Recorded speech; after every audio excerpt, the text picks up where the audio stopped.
मेरा नाम चांदनी है। सब लोग कहते हैं कि तुम इतनी खूबसूरत हो कि चांद भी तुम्हारी खूबसूरती के आगे फीका लगता है। मेरे माँ बाप ने शायद इसलिए मेरा नाम चांदनी रखा था। और सच में मैं बहुत सुंदर थी। जितनी सुंदर थी उतनी ही धन दौलत से भरपूर थी। मेरे पापा शहर के सबसे बड़े बिजनेसमैन थे। पैसे की कोई कमी नहीं थी। इन सारी खूबियों के रहते हुए मेरा घमंडी होना जायज़ है। इतनी ज़्यादा घमंडी थी, इंसान को इंसान नहीं समझती थी। दोस्त भी बस गिने चुने ही थे। किसी को घास नहीं डालती थी। अपने पापा की राज दुलारी थी तो मम्मी की आंखों की ठंडक। मेरे भाइयों की मुझ में जान बसती थी। मैं अपनी भाभीियों की गुड़िया रानी थी। हर कोई मुझे प्यार करता था और इसी प्यार की वजह से मैं बहुत ज़्यादा घमंडी हो गई थी। 20-21 साल की होते होते मेरे घर पर रिश्तों की लाइन लगने लगी। कभी डॉक्टर का रिश्ता, कभी पायलट का, तो कभी इंजीनियर का। बिजनेसमैन के रिश्ते तो हर वक्त लाइन में लगे रहते, लेकिन पापा रिश्ते को ठुकराते चले आते। मम्मी तो परेशान हो गई थी। एक दिन उन्होंने पापा से पूछा, फिर आपको जानने के लिए कैसा लड़का चाहिए? पापा बोले, ऐसा लड़का जो मेरी चांदनी के साथ खड़ा हो। तो लोग कहेंगे, हाँ, चांद सूरज की जोड़ी है। भले ही लड़का गरीब घर का हो, लेकिन मेरी चांदनी के जोड़ का हो, क्योंकि मेरे पास पैसे की कमी नहीं है। मैं अपनी बेटी को सोने में तोल दूंगा, लेकिन मेरा होने वाला दामाद सुंदरता से मेरी बेटी से भी बढ़कर होना चाहिए। अपने पापा की बातें सुनकर मैं खिल उठी थी। जो विचार मेरे थे वही विचार मेरे पापा के भी थे। बहरहाल पापा को कोई रिश्ता पसंद नहीं आ रहा था और मेरे दिन खूब मौज मस्ती में गुजर रहे थे। आखिरकार पापा को एक रिश्ता पसंद आ ही गया। पापा ने कबीर की तस्वीर मेरे सामने लाकर रख दी, लेकिन मैंने तस्वीर देखने से मना कर दिया। बोली, पापा, मुझे आपकी पसंद पर पूरा भरोसा है। मेरी बात सुनकर मेरी माँ और मेरे भाई तो चकरा कर रह गई। बोले, चांदनी, तुम्हें सूट खरीदने से पहले भी उसे 3 बार ट्राई करती हो, फिर भला अपने होने वाले जीवन साथी की तस्वीर भी क्यों नहीं देखी तुमने? मैंने कहा, मुझे अपने पापा पर पूरा भरोसा है। मेरे पापा ने ऐसे ऐसे रिश्ते ठुकराए हैं।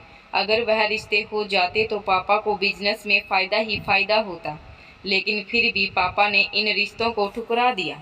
इतने सारे लड़कों को ठुकराने के बाद पापा ने कोई लड़का पसंद किया है तो अच्छा ही होगा।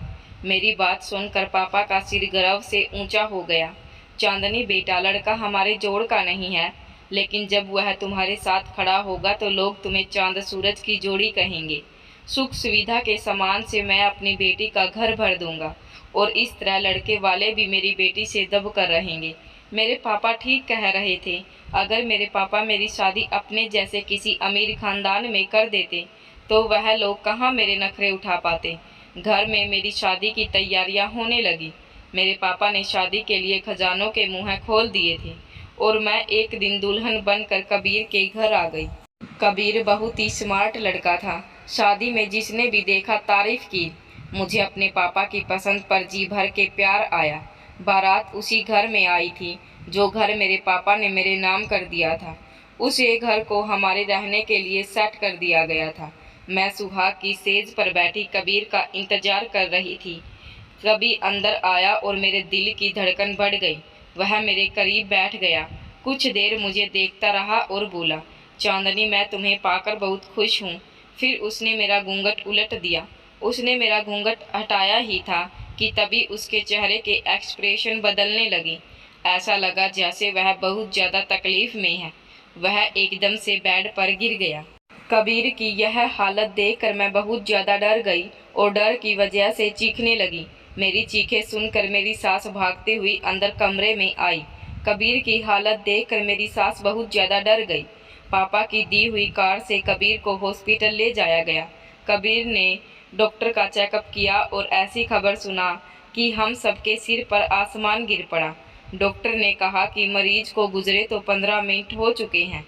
मेरी सांस चलती हुई वहीं बेंच पर ढेर हो गई और मैं आंखें फाड़े सबको देख रही थी। सब लोग मुझे अजीब सी नज़रों से देख रहे थे।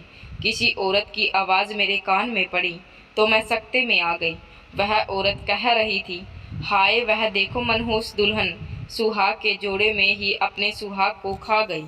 और उस दिन मुझे समझ आया कि ज़बान से निकले हुए शब्द नफ़रत से कम नहीं होते। यह किसी का दिल चीर सकते हैं, किसी का भी दिल छलनी कर सकते हैं। जब मेरा दिल छलनी हुआ, मुझे किसी के कहे हुए शब्द याद आए। उसने मुझसे कहा था कि तुमने मेरा दिल छलनी कर दिया। तब मैंने उसका कितना मजाक उड़ाया था। मैं चांदनी, जिसे लोगों हुस्न की शहजादी कहते हैं, मैंने उस वक्त एक छोटे कद, मोटे पेट वाले और काले आशिक का मजाक उड़ाया था। इतनी देर में मेरी मम्मी पापा पूरी फैमिली के साथ हॉस्पिटल पहुंच चुके थे। पापा के सीने से लग रहा मैं बिलक बिलक कर रोई थी। पापा ने मुझे बहुत हिम्मत दी थी। कबीर की बॉडी को घर ले जाया गया। सब घर वाले शोक मना रहे थे। मैंने 4 लाख का सुहाग का जोड़ा उतार कर एक सफ़ेद रंग का सूट पहन लिया। कबीर के अंतिम संस्कार के बाद मेरे पापा मुझे घर ले गए। इस हादसे से मैं बहुत ज़्यादा डिप्रेशन में आ चुकी थी। मैंने लोगों से मिलना जुलना बंद कर दिया। पापा ने अपनी तरफ से लोगों को समझा दिया था कि चांद ने इस हादसे में बहुत ज़्यादा डिप्रेशन में जा चुकी है, इसलिए हम उसे फोर्स नहीं करते कि वह लोगों से मिले, जिन्हें धीरे धीरे वह खुद ही नॉर्मल हो जाएगी। और मैं धीरे धीरे नॉर्मल होने लगी और फिर एक बार फिर से मेरे रिश्ते आने शुरू हो गए। शायद मेरी खूबसूरती की वजह से या फिर पापा के पैसे की वजह से रिश्तों की फिर से लाइन लगने लगी। लेकिन पापा को इस बार फिर से लड़का पसंद नहीं आ रहा था। एक बार पापा चाहते हुए मेरे पास आए, कहने लगे, चांदनी बेटा, आज मैं बहुत खुश हूँ। तुम्हारी सास शकुंतला जी आई थी। वह फिर से तुम्हें अपनी बहू बनाना चाहती है। उनके 4 बेटे हैं। वह अपने दूसरे बेटे के साथ तुम्हारी शादी करना चाहती है। संजू भी अपने भाई कबीर की तरह बहुत हैंडसम लड़का है, पढ़ा लिखा है। हमें और क्या चाहिए? बताओ चांदनी, तुम्हारी क्या राय है? मैंने कहा, पापा जो आप सही समझते हैं वह करें। मुझे आपके फैसले पर पूरा भरोसा है। पापा मेरे सर पर हाथ फेर कर चले गए और फिर 2-3 दिन में ही बहुत ही सादगी के साथ संजू से मेरी शादी हो गई। शादी में मैंने संजू को देखा। बहुत ही खूबसूरत स्मार्ट लड़का था। संजू को लेकर मैं फिर से सपने सजाने लगी और एक बार फिर से मैं विदा होकर उसके घर में आ गई, जहाँ पहले आई थी। उसी कमरे में बैठी थी। मैं सुहाग की सेज पर संजू का इंतजार कर रही थी। थोड़ी ही देर में संजू कमरे में आया और मेरे सामने बैठ गया। मेरा दिल की धड़कन बढ़ चुकी थी। तभी संजू ने मेरा घूंघट हटा दिया और कुछ देर तक मुझे देखता रहा। फिर अचानक चीख मार कर पीछे की तरफ लुढ़क गया। संजू को इस तरह लुढ़कते देखकर मेरी चीख निकल गई। मेरी सांस जल्दी से कमरे में आई और संजू की यह हालत देखकर अपनी छाती पीटने लगी। संजू को हॉस्पिटल लेकर भागे। डॉक्टर ने हम लोगों से दुआ करने के लिए कहा। डॉक्टर ने कहा कि मरीज की हालत बहुत खराब है। मैंने पहली बार भगवान से कुछ मांगा। इससे पहले तो मुझे भगवान से कुछ मांगने की ज़रूरत ही नहीं पड़ी थी। हर चीज़ बिना मांगे मिल जाती थी। मैंने रो रो कर संजू की ज़िंदगी की भीख मांगी। भगवान से आधे घंटे के बाद डॉक्टर कमरे से बाहर आया तो मैं सबसे पहले भागती हुई डॉक्टर के पास गई और बहुत ही उम्मीद भरी नज़रों से डॉक्टर को देखने लगी। लेकिन डॉक्टर ने ना में सिर हिला दिया। डॉक्टर ने कहा, हम मरीज को बचा नहीं सके। इतना सुनते ही मैं एक तरफ को लुढ़क गई। मेरी सास की चीख उसे पूरा हॉस्पिटल गूंज रहा था। थोड़ी देर बाद हम संजू की बॉडी को भी घर ले आए। सब लोगों की जुबान पर एक ही शब्द था, मनहूस दुल्हन। लोगों की बातों और नज़रों से मुझे खौफ आने लगा। जैसे ही संजू की अर्थी उठी, मैं अपनी मम्मी से लिपट गई और रोते हुए बोली, मम्मी मुझे यहाँ से ले चले, नहीं तो मैं पागल हो जाऊंगी। मैं एक बार फिर से अपने मायके आ गई, लेकिन अब की चांदनी बिल्कुल बदल चुकी थी और चांदनी के साथ साथ चांदनी के घर वाले भी बदल चुके थे। इस पर भाइयों ने की आंखों में मुझे देखकर चमक नहीं आई थी। भाभी अपने बच्चे को मेरे पास नहीं आने देती थी। एक बार मेरे भतीजे ने मुझसे कहा, बुआ क्या आप मनुष्य मेरी मम्मी कहती हैं कि मैं आपके पास नहीं जाया करूं? आपकी मनुष्यत मुझे भी लग जाएगी। मेरी आंखें नम हो गई। मैंने हाँ में सिर हिला दिया। कहा, हाँ बच्चे, मैं मनहूस हूँ। तुम मेरे पास मत आया कर। जो भी मेरे पास आता है वह तबाह हो जाता है और मैं नहीं चाहती कि मेरी मनहूसियत मेरे घर वालों को लगे। मैं अपने कमरे में बंद हो गई। ज़्यादातर कमरे में ही बिताती। बहुत कम ना के बराबर कमरे से बाहर निकलती। आज से 3 साल पहले हुए हादसा मुझे याद आ गया। उस दिन मैं अपने दोस्तों के साथ पार्क में ज़रूर जाती थी। एक दिन एक सांवला सा लड़का मेरे पास आ गया। शब लसर अंथन निकली हुई तो और बहुत ही छोटे कद का लड़का था। मेरे पास आया और मुस्कुराते हुए कहने लगा, चांदनी जी, मेरा नाम विशाल है। मैं रोज़ आपको यहाँ देखता हूँ और मुझे आपसे मोहब्बत हो गई। इतनी मोहब्बत कि अगर आप मुझे ना मिली तो मैं मर जाऊँगा। प्लीज़ मेरी मोहब्बत को स्वीकार कर लें। मैं जल्द ही आपके घर अपना रिश्ता लेकर आऊँगा। उस लड़के की बात सुनकर मैं और मेरी सहेलियाँ हंसने लगी। मैंने उस लड़के से कहा, अपनी शक्ल देखी है कभी आईने में? शायद नहीं देखी है, तभी तुम्हारी यह बात कहने की हिम्मत हुई है। खुद को देखो। मैं तो कभी तुम्हें अपने घर का चपरासी भी नहीं बनाऊं और तुम मेरे जीवन साथी बनने की सोच रहे हो। तुम्हारी शक्ल देखकर ही मुझे उल्टी करने का मन कर रहा है और तुम सोच रहे हो कि मैं तुमसे शादी कर लूं। मैं तो तुम्हें देखकर ही सोच रही हूँ कि रात ज़्यादा काली है या फिर तुम। इतना कहते ही मैं फिर से ज़ोर ज़ोर से हंसने लगी। मेरी सहेली अभी हंस रही थी। हम लोगों के हंसने से उसकी आंखों में आंसू आ गए। आंखों में आंसू भरे हुए, बुरा, तुम्हारी बातों ने मेरा दिल छलनी कर दिया। मैं इसे छलनी दिल से तुम्हें श्राप देता हूँ कि तुम कभी जीवन में सुखी नहीं रहोगी। तुम अपनों के होते हुए भी इस दुनिया में अकेली रहोगी। तुम हर जगह से धुतकारी जाओगी। तब तुम यह सोचने पर मजबूर हो जाओगी कि रात ज़्यादा काली है या फिर तुम्हारा नसीब। विशाल मुझे श्राप देकर जा चुका था और मैं वहीं जमा खड़ी रह गई। एक पल के लिए तो विशाल का शोक सुनकर मैं भी कांपने लगी थी, लेकिन फिर मेरी सहेलियों ने मुझे समझाया तो खुद को थोड़ा नॉर्मल किया। मैंने अपने दिल को समझाया, यह शराब वगैरह कुछ नहीं होते। उस पर मुझे नहीं लगा था कि विशाल, काश आप मुझे लगा सकते हैं। लगभग एक हफ्ते के बाद मैं उसी पार्क में टहल रही थी जब एक बच्चा रोता हुआ मेरे पास आया था। चांदनी दीदी, मैं विशाल भैया के पड़ोस में रहता हूँ। विशाल भैया है ना, वह हमें छोड़कर चले गए। उनकी माँ का रो रो कर बुरा हाल है। उस दिन जब आप लोगों ने उनका मजाक उड़ाया था तो उन्होंने मुझसे कहा था कि अगर मुझे कुछ हो जाए तो इस लड़की को आकर ज़रूर बताना। मैं इस दुनिया से जाऊंगा तो इस लड़की की वजह से जाऊंगा। चांदनी, मैंने विशाल भैया की बात को मजाक समझा था, लेकिन आज ही मुझे खबर मिली विशाल भैया हम सबको रोता हुआ छोड़कर जा चुके हैं। उस दिन उस लड़के की बात सुनकर मैं अंदर ही अंदर खो गई। फिर मेरी सहेलियों ने समझाया, चांदनी, ऐसा नहीं होता, कोई किसी के पीछे नहीं मरता। जरूर उस लड़के को कोई और बात परेशान कर रही होगी, इसलिए उसने यह कदम उठाया होगा। इस बात का जिम्मेदार खुद को मत ठहराओ। लेकिन मैं तो दिन तक डिस्टर्ब रही, बार बार यही सोचती, काश मैं विशाल को उस दिन प्यार से समझा देती, उसका इस तरह मजाक नहीं उड़ाती। शायद मेरे प्यार से समझाने पर वह मान जाता और यह गलत कदम उठाने पर मजबूर नहीं होता। फिर धीरे धीरे वक्त के साथ विशाल वाला हादसा मेरे दिल दिमाग से निकल गया। आज 3 साल बाद मुझे विशाल के कहे हुए शब्द याद आ रहे थे। मैं दावे से कह सकती हूँ कि विशाल, काश आप मुझे श्राप लगा चुके थे। आज मैं आपनों के होते हुए भी अकेली हूँ। मैं हर तरफ से धुतकारी गई हूँ। आज वाकई मेरी किस्मत काली भयानक रात से भी काली हो चुकी थी। मैं अपने हाथों में मुंह छुपा कर रोने लगी। पापा मेरे पास आए, बोले, गुड़िया, शकुंतला बहन अपने तीसरे बेटा के लिए तुम्हारा हाथ मांग रही है। पापा की बात सुनकर मैं हैरान रह गई।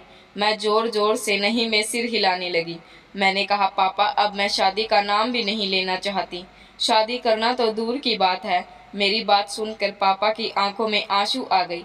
पापा की आंखों में आंसू देखकर मैं भी रो पड़ी। पापा बोले, चांदनी, हालात हमारे कंट्रोल में होते हैं। मैं कभी भी ऐसा नहीं होने देता। मैं तुम्हारे दर्द को महसूस कर सकता हूँ, लेकिन चांदनी, मैं मजबूर हूँ। मैं क्या करूँ? तुम्हारी भाभी अब अपने पति से जिद कर रही है। वह चाहती है कि वह इस घर को छोड़कर अलग हो जाए। उनका कहना है कि तुम मनहूस हो। ना जाने अपनी बेटियां होते हुए भी उन्हें मेरी बेटी को मनहूस कहते हुए डर क्यों नहीं लगता। तुम्हारी भाभीियों का मानना है कि तुम जैसे अपनी पतियों को खा गई, वैसे ही उनके पति को भी खा जाओगी। तुम्हारी भाभी जो भी बात कर रही है, बहुत ज़्यादा गलत कर रही है, लेकिन मैं उन्हें यह सब कहने से रोक नहीं सकता। चांदनी, अगर वह मेरे बेटू को मुझसे छीन कर ले गई तो मैं जी नहीं पाऊंगा। मैंने पापा की बातें सुनी और अंदाज़ा लगाया कि हर इंसान मजबूर है। मेरा बाप अपने बेटे की मोहब्बत में अंधा होकर यह नहीं सोच पा रहा है। एक बार फिर से मैं विदा होकर चली गई तो अपनी सास के तीसरे बेटे को भी खा जाऊंगी। पापा के कहने पर मैंने तीसरी शादी के लिए हाँ कर दी। मेरी बड़ी भाभी हंस कर बोली थी, चांदनी तुम्हारी सास बहुत ही लालची औरत है। उसे अपने बेटों की जान की परवाह नहीं है। उसे तो परवाह है तुम्हारे बाप के द्वारा दिए गए पैसों की, जो हर बेटे की मौत के बाद तुम्हारे पास और भी ज़्यादा बड़ा चढ़ा कर देते हैं। भाभी की बात सुनकर मैं चुप हो गई। तीसरी शादी मैंने बहुत डरते डरते की और शादी की पहली रात में वही हुआ जो मैं पहले से जानती थी। मैं तीसरी बार भी विधवा हो गई थी। इस बार मेरे पापा मेरे पति के अंतिम संस्कार के बाद मुझसे नज़रें चुरा कर चले गए थे। मुझे अपने साथ अपने घर नहीं लेकर गए। मैं उसी घर में रह गई। हर वक्त मैं अपने कमरे में पड़ी रहती, कुछ भी अच्छा नहीं लगता। विशाल, काश आप हर वक्त मेरे आसपास मंडराता हुआ महसूस होता। मेरी सांस तो मुझसे बात ही नहीं करती। मुझे खाना देना तो दूर की बात, जब भूख से बहुत ज़्यादा तड़पने लगती किचन में जाकर देखती, जो भी बचा कुचा मिलता उसे खा लेती। इस वक्त मैं भूख से बेचैन हो रही थी। किचन का चक्कर लगा कर देख चुकी थी, किचन में कुछ भी नहीं था कि तभी किसी ने दरवाज़ा खोला। एक अंदर आया और खाने से भरी हुई प्लेट कमरे के अंदर रखकर हाथ फिर से गायब हो गया। जो कोई भी था कमरे के बाहर से ही खाने की प्लेट अंदर करके जा चुका था। मैं हैरान रह गई। इस घर में मेरा कौन हमदर्द था? मेरी सास तो मुझे इतनी नफरत करती थी, फिर अब ऐसा रोज होने लगा। रोज शाम को एक प्लेट खाना कोई मेरे कमरे में दे देता, मैं उसका सिर्फ हाथ ही देख पाती। वह कोई मर्दाना हाथ था। हाथ को देखकर अंदाज़ा लगाया जा सकता था कि वह लड़का जो कोई भी था बहुत ही हैंडसम और स्मार्ट है। उसकी खूबसूरत मजबूत कलाई पर बंधी घड़ी बहुत ही शोभा देती थी। एक बार उसे देखने की कोशिश की। जैसे ही उसने खाना अंदर रखा, मैं जल्दी से कमरा खोल कर बाहर आई, लेकिन तब तक वह गायब हो गया था। फिर मैंने उसे देखने की कोशिश भी छोड़ दी। बस बेड पर बैठी देखती रहती कि वह खाने की प्लेट अंदर कर देता है और आराम से गेट को दोबारा बंद करके चला जाता है। ऐसे ही 5 महीने गुजर गए थे। एक दिन मेरी सास ने मेरे पास आकर बैठ गई और बोली, चांदनी, मैं तुम्हारे पापा से अपने छोटे बेटे के लिए तुम्हारा रिश्ता मांग चुकी हूँ। उन्होंने इजाज़त दे दी है। परसों तुम्हारी मेरे सबसे छोटे बेटे के साथ शादी है। अपनी सास की बात सुनकर मैंने अपनी सास के आगे हाथ जोड़ दिए। बस तेरे आप कैसी माँ हैं? मुझे तो लगता है कि ये आपके बेटे आपके सगे बेटे नहीं हैं, वरना कोई भी माँ अपने बेटे की मौत को यूँ दावत नहीं देगी। आखिर ऐसी कौन सी चीज़ है जो आपको अपने जवान बेटे की कुर्बानी देने के लिए मजबूर करती है?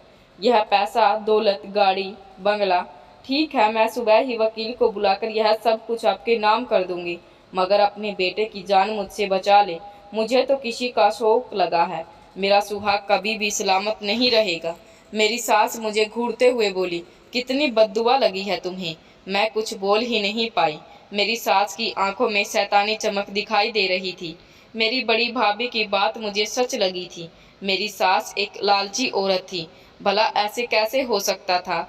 एक औरत अपने 3 जवान बेटों की मौत के बाद एक मनहूस लड़की को फिर से अपनी बहू बनाना चाहती है। मुझे लगा था कि शायद मेरी सास मेरे पहले तीनों पतियों की सगी माँ नहीं हो सकती।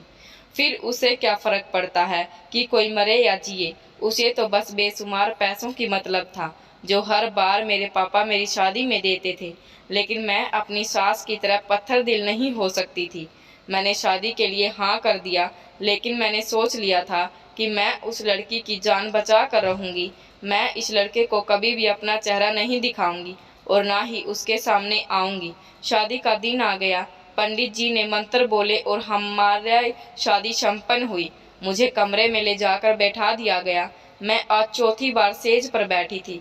मेरा नया पति अभी तक कमरे में नहीं आया था। शायद वह भी अपनी मौत से डर रहा था। मैंने पहले ही सोच लिया था कि मुझे क्या करना है। मैंने अपना शादी का जोड़ा बदला और अलमारी के पीछे जाकर छुप गई। मैं नहीं चाहती थी कि मेरा पति मेरा चेहरा देखे और वह भी मेरे बाकी 3 पतियों की तरह मर जाए। तभी दरवाज़ा खोलकर मेरा चौथा पति अंदर आया। मेरी सांसें ऐसे चल रही थी जैसे कोई आंधी चल रही हो। पता नहीं अगले पल क्या होने वाला है। मैंने अपने दिल ही दिल में न जाने कितनी दुआएं मांग डाली। अचानक मुझे अपने पति की जोर से बोलने की आवाज़ आई। वह बोला, अम्मा मेरी दुल्हन कहाँ है? कहीं मेरी दुल्हन को तूने भगा तो नहीं दिया? मेरी सास की भी आवाज़ें आने लगी। वह काफ़ी बौखलाई हुई थी। यहीं पर तो बैठा कर गई थी। मैं अपनी राज दुलारी की पत्नी को कैसे भगा सकती हूँ? मिल जाएगी, यहीं होगी। थोड़ी ही देर में कमरे में और भी लोग आने लगे। मुझे कुछ और लड़कों की आवाज़ आ रही थी। तभी मेरी सास बोली, तभी तुमने देखा है चांदनी को? नहीं आंटी, मैंने तो नहीं देखा। कबीर तो मेरे पहले पति का नाम था। मैंने जल्दी से अलमारी की ओर से झांक कर देखा तो मेरी आंखें फटी की फटी रह गई।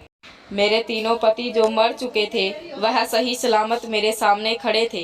तभी मेरी सास मेरे पति के आगे से हटी तो उसको देखकर लगा कि मैं अब सांस नहीं ले पाऊंगी। मैं विशाल था, और विशाल जो 3 साल पहले मेरी खातिर दुनिया से चला गया।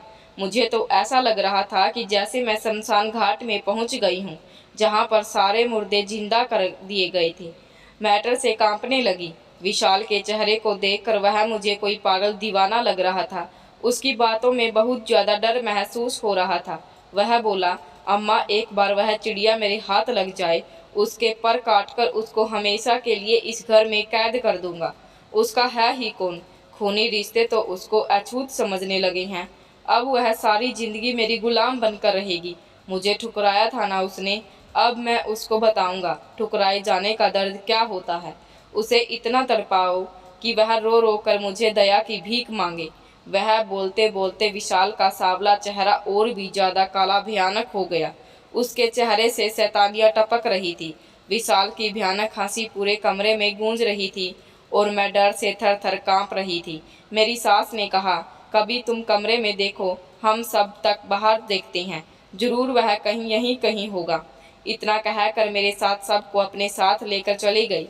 कमरे में मेरा पहला पति कबीर बचा था, जो कभी मुझे इधर ढूंढ रहा था। मैंने जोर से अपनी आंखों को बंद कर लिया और भगवान से दिल ही दिल में दुआ मांग रही थी कि हे भगवान, मुझे इन दरिंदों से बचा ले। तभी एक हाथ ने मेरी कलाई पकड़ी। मैंने डर के मारे आंखें खोली, लेकिन मैं हैरत से उछल पड़ी। मेरी कलाई पकड़ने वाला वही हाथ था जो रोज मुझे खाना देने आता था। उसके हाथ पर बंधी घड़ी से मैंने उसे पहचान लिया। वह वही हाथ है। जब मैंने उस इंसान के चेहरे को देखा तो मैं हक्का बक्का रह गई। वह तो कबीर था। मैं तो अभी कुछ कहने ही वाली थी, तभी कबीर ने मुंह पर अपना हाथ रख दिया और बोला, कुछ भी मत बोलना, चुपचाप खड़ी रहो। अगर इन लोगों को जरा भी शक हो गया कि तुम अंदर कमरे में हो तो यह लोग तुम्हारे साथ बहुत बुरा सलूक करेंगे। आराम से यहीं पर छुपी रहो। मैं बाहर जाकर सबको कहता हूँ कि चांदनी कमरे में नहीं है, लेकिन खबरदार, जो तुमने कमरे से भागने की या कुछ भी उल्टा सीधा करने की कोशिश की, अभी थोड़ी देर में मैं वापस आता हूँ। मैंने आंखों ही आंखों में उसे चुप रहने की रजामंदी दे दी। उसने मेरे मुंह से अपना हाथ हटाया। कबीर बाहर चला गया और बाहर सबसे कह दिया कि चांदनी कमरे में नहीं है। मैं चुपचाप अलमारी के पीछे छुपी खड़ी थी। कुछ भी समझ नहीं आ रहा था कि यह सब क्या है। इतना तो मैं समझ गई थी कि विशाल ने मुझे पाने के लिए यह सब कुछ किया है। विशाल इतना गिरा हुआ इंसान भी हो सकता है, मैंने कभी सोचा नहीं था। खड़े खड़े मेरे पैर दुखने लगे थे, लेकिन कबीर अभी तक अंदर नहीं आया था। मेरे पास कोई दूसरा चारा नहीं था सिवाय कबीर का इंतजार करने के। कबीर की बातों से लग रहा था कि वही मुझे यहाँ से निकाल सकता है। बहुत देर बाद कबीर अंदर आया। उसने मुझे लोकर बेड पर बिठाया, मुझे पानी पिलाया। कहने लगा, वह लोग तुम्हें ढूंढ कर थक हार कर सोने के लिए लेट चुके हैं। उन्हें लगता है कि तुम अपने माँ बाप के घर गई होगी, लेकिन तुम्हारे माँ बाप भी तुम्हें मनहूस सोचते हैं। चांदनी, तुम्हारी सिर्फ एक बार शादी हुई है। पहले की 3 शादियाँ बस एक ड्रामा थी। आखिरी वाली शादी विशाल के साथ हुई है और यह शादी हकीकत में हुई है। 3 साल पहले जब तूने विशाल को ठुकरा दिया था तो विशाल जख्मी शेर बन गया। उसने तुम्हें पाना अपनी जिद बना ली थी, लेकिन तुम्हें पाना बहुत मुश्किल था। विशाल जैसे कुरूप लड़के के साथ तुम्हारे माँ बाप कभी भी तुम्हारी शादी नहीं करते। और फिर उसने तुम्हें हासिल करने के लिए एक प्लान बनाया। उसने अपने तीनों दोस्तों को शामिल कर लिया। इस प्लान में शामिल विशाल की माँ, शादी करवाने वाला पंडित और डॉक्टर भी मौजूद था। तुम्हारे पापा इतने पैसे देते थे कि किसी का भी मुंह बंद करने के लिए काफ़ी होता था। पंडित को पैसे देकर शादी के गलत मंत्र पढ़ पाए। डॉक्टर को पैसे देकर यह कहा गया कि मरीज मर चुका है। तुम्हारी पहली शादी का नाटक मेरे साथ हुआ था, फिर एक के बाद एक तुम्हारी 3 शादियां होती चली गई और तुम्हारा पति मरता चला गया। इन सब के पीछे एक ही वजह थी कि तुम मनहूस करार दे जाओ, जिससे कि तुम्हारे माता पिता तुमसे पीछा छुड़वा लें। और फिर जब विशाल के माँ ने विशाल का रिश्ता तुम्हारे लिए मांगा, तो विशाल के भद्देपन के बावजूद भी तुम्हारे माता पिता इस रिश्ते के लिए इनकार ना कर सकें। और विशाल यही सब को चाहता था, लेकिन पहले तो तुम्हारे पापा बिल्कुल भी विशाल के रिश्ते के लिए राजी नहीं होते। पहले मैं भी विशाल के साथ था, लेकिन धीरे धीरे मुझे एहसास होने लगा कि तुम्हारे साथ गलत हो रहा है। तुम्हारे माँ बाप ने तुम्हें त्याग दिया, सब तुम्हें मनहूस कहने लगे। यह देख मुझे बहुत दुख होता था कि तुम्हारे साथ यह सब करने में मैं भी शामिल हूँ। विशाल की माँ तुम्हें भूखा रखती थी। जब यह बात मुझे पता चली तो रात को मैं होटल से खाना पैक करवा कर लाता और तुम्हारे कमरे में रख देता। मैं हैरत से कबीर की बातों को सुन रही थी। मेरी आंखों से आंसू बह रहे थे। बेखता मैंने अपना सिर कबीर के कंधों पर टिका दिया और फूट फूट कर रोने लगी। जो कुछ भी हुआ था उसने मैं भी कसूरवार थी। मुझे विशाल के साथ वह गलत रवैया नहीं अपनाना चाहिए था। मैं चाहती तो उसे प्यार से समझा देती, शायद वह मान जाता, लेकिन मेरी बुरी तरह दुत्कारने पर ही विशाल ने यह कदम उठाया था। कबीर ने मेरे आंसू साफ किए, कहा, चांदनी मुझे माफ़ कर दो, तुम्हें इस हालत तक पहुंचाने में मैं भी बराबर का जिम्मेदार हूं। मैंने कबीर को माफ़ कर दिया। भले ही कबीर ने गलत का साथ दिया, लेकिन अब तक वह मेरी मदद ही कर रहा था। 4:30 बज चुके थे। कुछ ही देर में सुबह होने वाली थी।